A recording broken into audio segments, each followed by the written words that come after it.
This is a topic that I think a lot of people have on their heart. I'm going to approach it as if I'm just talking to one of my one-on-one clients and give you the advice that I would give if you were in a session with me. I did spend 8 years as a recruiter. I worked for some of the biggest companies like Amazon, Wayfair, Microsoft, as well as an agency for 4 years. So I have a pretty good idea of career landscape and to really meet someone where they're at if they're finding this crossroads coming up in their life. So let's dive right in. First and foremost, it's important to know why. Why would you want to leave your job? Why is it that that's the itch on your heart? Is it to start a business? Is it just because you're feeling burned out? Is it because you desire better pay? There's a multitude of reasons why somebody might want to leave their job, but these are the top 3 that I tend to find whenever I'm in sessions with somebody. Before you continue on in this video, I want you to pause and actually get really clear on your reason for why. Because if you don't sort it out now, you're going to have to figure it out later and it's going to be much harder, much more of a mess later. I'd rather you just do it now. Okay, so you either took the time to get clear or you're not really sure. The cool part is in this video, I'm going to actually dive into all 3 of those things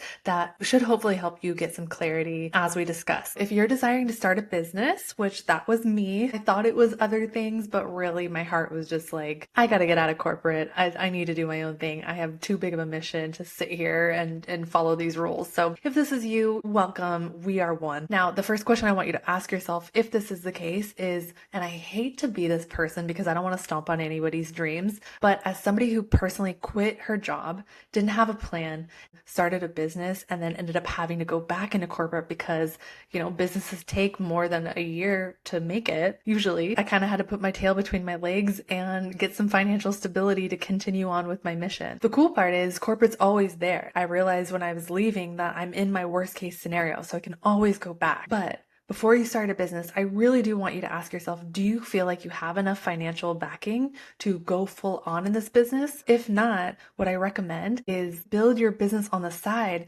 get enough consistency going in your business for a couple of months at least to see, oh, this actually can provide for me. Not only do I have a business that works, but it's something people want and will pay for. Getting some consistency going before going 100% into it, I think is totally fine. Ultimately, you're going to be the one that decides what you're going to do in this, but it's important to actually have the conversation with yourself about your financial situation and money before you just go into a business without thinking about that, because like I said, eventually you're going to have to come back around to that subject. Don't learn it the hard way like me. The cool part is, depending what you want to do, you can start a business nowadays with almost no money, like almost no capital and upfront costs. A lot of people have asked me to help them figure out how to start a coaching business, and you literally can create programs and then put it out in the universe. It doesn't cost you anything. So what does this process and steps look like to actually make this real? What I've been learning along the way is, yes, processes and strategies are super important, but the energy behind that is more important.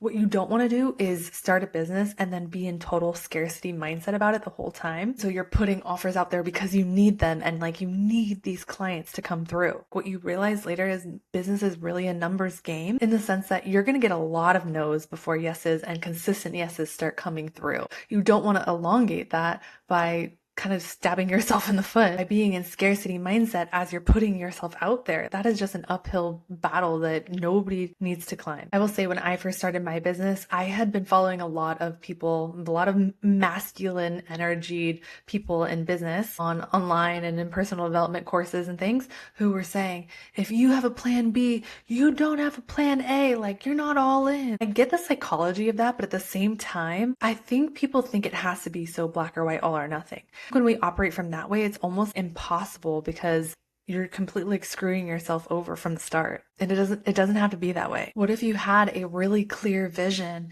and you were patient in the process? You were 100%, I know what my vision and my big goal and plan is, but where I'm at right now, I require a little bit more stability. I'm going to build this on the side. You game plan. You say 6 months, a year from now, where do I want to be and how can I work up to that? And then you dedicate a lot of time and energy and effort in those 6 months, 1 year, hit that goal that you have for yourself. To me, that's being all in. It doesn't have to be, I'm burning all the boats, I'm quitting my job, I'm giving myself zero income because I need to have no other option in order to motivate myself to be able to succeed. That is so intense. intense. I think a lot of women starting businesses desire to build a business in a different way where their nervous system is intact and they feel like they're honoring themselves in the process. After 5 years of running my business, I finally got to this place. That's how I want to operate. And I almost wonder if I had started this whole thing like this 5 years ago, might I be in a little bit different, a slightly more advanced place just because I wasn't trying to rush things and being so in control and hurry up to get somewhere, because it put me off path for a while where it's really meant to go. So in this last 5 years, I mean, I have had to pivot and shift and change a lot, and everything ended up bringing me back to this realization. So I just want to encourage you, if you want to leave your job and start a business, amazing, but don't just do it on a whim because it's the cool thing to do or you're feeling over your job and you need something else. Starting a business is not the quick way. It's not the quick way to abundance, but I truly believe like if you have big money goals, like you're never going to become a millionaire in corporate. Like I mean, unless you're like top of corporate, like it doesn't happen. So if you want the money abundance, like, and to live out a mission and serve masses of people, like owning a business is the way to go. But no, it's not the quick fix, and know that it takes thorough thinking through before diving into it. So you have an idea of your mission and who you want to serve and how you want to serve the world and the change you want to make in the world, the impact. Now, I will say that clarity is going to come as you take action, but do have a sense of what is my financial picture and what are some of my goals there. Get a little of the 3D logical stuff going before diving in. This is not actually my world's favorite subject to talk about anymore. It used to be. So I'm not going to dive too much more into this, but I do think it's important to touch on as more and more people, especially women, are tapping into this awakening where they're feeling called for more and they want to step up and serve, but they're really not sure which direction to go, if owning a business is for them or what's next. And so I think it's important to dive into this. Okay, so the second thing, if you're feeling burned out and that's the reason you want to leave, I want you to imagine your job like a relationship. Now, if you're going from relationship to relationship because you feel like the relationship is the problem, then eventually you're going to come back to realizing that the common denominator in all your relationships was you. Not to blame you for all the relationships going sour, but at the end of the day, relationships are our biggest mirror in life, and they're asking us to go within. They are the projections of the internal thoughts that we have going on. So it's important that we pay attention to what's going on in our relationships. But jobs are very similar. They can serve as big mirrors for us too around what's going on in our subconscious, what we think we're worthy of. If you're thinking, I just need to go to that next job and that's going to solve everything for me, then what's going to happen is you're going to end up finding the same people. Maybe if people was the issue and you were feeling burned out because you didn't like the people, you're just going to end up running into the same kinds of people with just wearing different pants in your next job. Or maybe it was the type of work that you were doing in this specific job, you hate it. Well, don't just go to another company because you're like, oh, it's just, I'm sure I'll like the same work better at a different company. No, it's the work is going to be the work is going to be the work. Burnout in career is very real. It's important that we get really clear on, well, what is exactly burning us out? Making some peace with that and saying, okay, yeah, it is the people, or it is the company, or is the management, or is the work itself. But realize that if you're just going to go to another company and hope that all of that stuff fixes because it's at another environment, know that that's not how life works. Life is going to say, oh, you didn't actually pass this level yet, so you're going to have to go through those things again. This is why we end up dating the same people over and over and over again. We see people that job hop a lot and they can't hold a career for a while. Like for me, I'm speaking from experience. When I left agency life as a recruiter, I knew I didn't want to recruit anymore, but I didn't know what else to do or what other job to get. And I didn't really know what my skills were. And so I just kind of hopped to what sounded good, which was shifting into corporate from agency. Look at my LinkedIn, you can see that my career, although it was fulfilling in a lot of ways, I was only at each company for about a year because the same thing would happen. I would,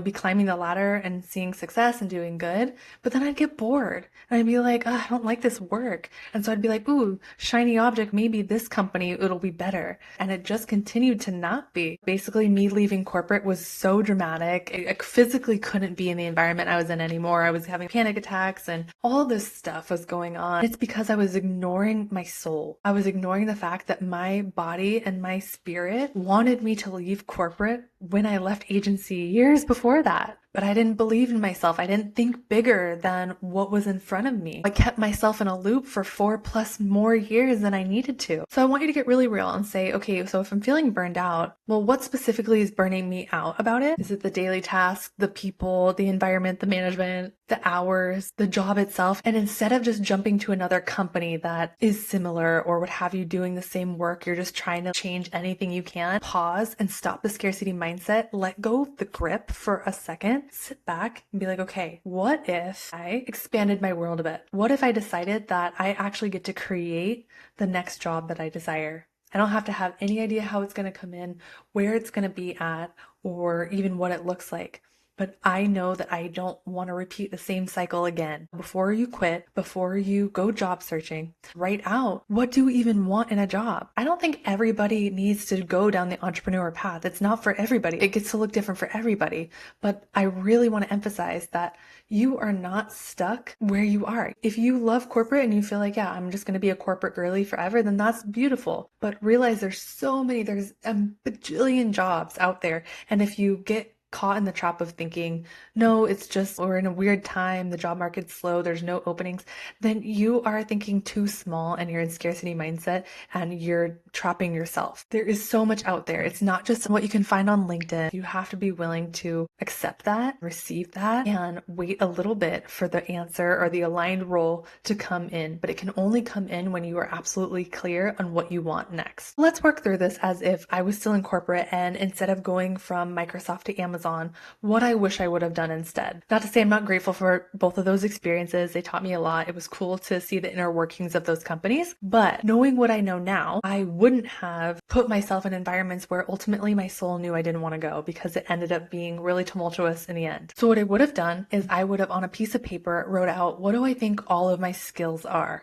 Because I had done recruiting for so long at that point that I was like, I don't even know what else I would do. And I started writing out all of these different skills that I had or what people had told me that they had seen in me before or things that I liked doing. I found joy in doing even if I had no idea how they'd become a career. I was just writing everything I could. It was like dance, going on walks, talking to people, learning about people, playing with animals, like my cat in my lap right now. And then I set the list aside for a while. I would go live my life and I would now start thinking about what could all those things form? I'd start getting energy flowing into the possibility space of more. Again, not having any idea how it could all form into anything or what any of that would even look like. I would just trust that ideas are going to come in. I might even go on walks and talk to a higher power. Like, listen, I need your help organizing this. What would have started happening for me is signs, synchronicities, random things in conversations aligned to the interests I had put on paper that I had shared. Like, I would love to spend more time doing these things and getting paid for them. What that's doing is it's having you lead your path through your pleasure. Even if the first action step you get, it doesn't end up being the thing that you do, you're going to find a new interest in that thing, or you're going to get a lot of clarity through trying that thing of, ooh, I want to move more towards this and experience this world, or ooh, no, I don't. I actually did this a little bit when I was in corporate, but I didn't even realize that I was doing that. I was trying things like random photography classes or talking to my managers about how they got to where they are and learning their journey and their path and seeing if that was something that I wanted to follow suit and start climbing their ladder. I learned a lot about both of those things. Ooh, I don't necessarily want to climb the ladder that my own manager took. Should I even be in this position? I also learned that I don't want to do photography as a business because the process of it is one that didn't seem enjoyable to me. I didn't realize I was experiencing clarity by seeing the clear nose in my mind. Not to go too much more on and on and on about this topic, but starting to play in the possibility space. And then once you have an idea of the ideas that light you up and you start seeing the synchronicities come in, you start taking aligned steps, moving towards and saying yes to the opportunities that come in or the divine signs that you get, you're going to get that clarity. And then from there, really clearly design an ideal role for myself. You're going to be able to write it out. You're going to say, in an ideal world, this is what I want to spend my days doing. This is the hours I want to work. This is the environment where I want to work. These are the type of people I want to support. These are the type of people I want to connect with. These are the problems I want to solve. You're going to start to be able to list out all of that simply by going through your own kind of investigative, passion-filled journey. The craziest thing to me is as you write out, my ideal job looks like this, and you surrender the how. You let go of the grip of needing to control how this job comes into your world. The right roles or the things you didn't even think existed actually exist, and they've been waiting for you, aka the right person, to align through the desires that you started calling in. The universe works in mysterious ways. If you want to play with this a little bit more and learn how to become really clear on knowing what it is you want exactly and going through some exercises for that to help you with your brainstorming, I do have a free workbook. I put it below in the description for you, so be sure to check that out. Past that, the last thing on this is just rebuilding your resume around the things that you say that you want. If you're sick of being where you are, you actually don't want this kind of job anymore, but you still want to be in corporate, rebuild your resume around the job that you do want instead, making sure that it's really speaking to that next job with the skills that you have, highlighting specific skills that you think match to that, or in your objective section, talking about your passions and your interests, and then including some projects or things you've worked on in that space or things that you have learned about. And then what it might show you is, oh, there actually are some things on the side that I need to do to get a little bit more prepared for a job like this. Maybe that will thrust you into a certification or an online learning or put you in an environment where you can network a little bit. This might take a little bit of action to get you into that next thing for yourself, that career switch. But if that's what it takes, that's what it takes. And accepting that you want different than your current reality and you're willing to take the steps to make it happen. I would also recommend playing on LinkedIn because I don't want you to assume that the job that you desire doesn't actually exist, because it very well might, but maybe there's just wording you haven't thought of yet. Start typing in LinkedIn or any job board and just seeing what's out there in the world based off of the terminology you do have, seeing what pops up, and that could shift the search terms that you use or even the scope of actually the role that you desire. Maybe you're like, oh, I was going for a marketing type of role, but actually I want to make sure I have graphic design things I play with in there. It's just one example. The last element of this is if you're trying to decide if you want to leave your job because you're wanting to make more money. Well, there's nothing wrong with that. I want to see more and more people be abundant financially. That's super important. But it's amazing to me how many people I've worked with where they desire more money and they just feel like their income where they're at is stuck. And I'm like, well, did you try talking to your boss about getting a raise, or did you ask for more money? And they will tell me, no, I can't do that. Or no, I didn't do that.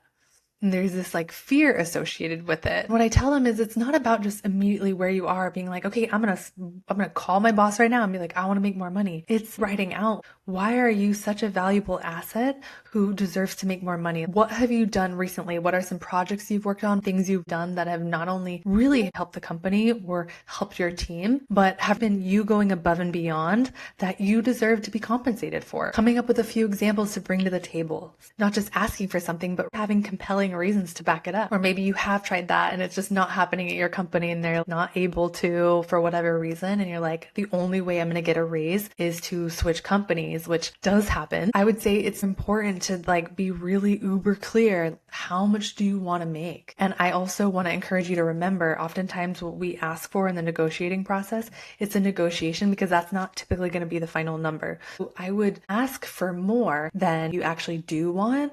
So that way, when the negotiations happen, and if it were to go down a little bit less, you're not feeling like you're resentful or sacrificing. You're actually still coming out on top. I also really want to express that I believe true wealth does not come from one form of income. If for you, you're like, I like my job, but I want to make more money, but I'm afraid to ask or whatever, could you start something on the side? There's a ton of opportunities in e-commerce. There's a ton of opportunities on all these different social media platforms. You could do a lot. You could create your own course and sell it evergreen via YouTube if you wanted. There's so many things to create extra income that it's really just a matter of deciding and putting energy towards it on the side and making it a priority, not procrastinating that, but showing up and doing the steps every day that you need to get that out there. I don't want to go super in depth on business strategy, but I wanted to give you perspective to just open your world a little bit. If you're feeling like I have no idea how to move, I'm trying to figure out, do I leave this job? Do I start a business? How do I shift? I really hope this was able to help you brainstorm a little bit more and just get outside your box. Realize that you're never stuck where you are. It just sometimes takes a pause and reevaluating and saying, okay, instead of rushing to the next thing, actually, what does my next steps look like? What do I really want? Really, all of this is at the heart of everything that I do. It's really about you finding your own path, your own way, you feeling confident in the decisions that you desire to make, and asking the important questions. What do I really want in my life? Even if I have no idea how I'm going to get there, I'm going to give myself an ability to try. I'm going to believe that more is possible for me and that I'm not stuck where I am if I put a little bit of effort into becoming clear on what it is I truly desire, then I can actually have it. Creating videos like this will be few and far between just because it's where I used to go, but I just felt it was still a very relevant conversation for today and the women that I'm supporting now, having these crossroads questions. So I hope it was helpful. If you enjoyed this, I'm making new content, new videos every single week now. I would love to have you in my community. Be sure to like and subscribe and maybe share this video if you felt it was helpful and could help somebody in your circle as well. So thank you for watching. And in the meantime, don't forget to own your power.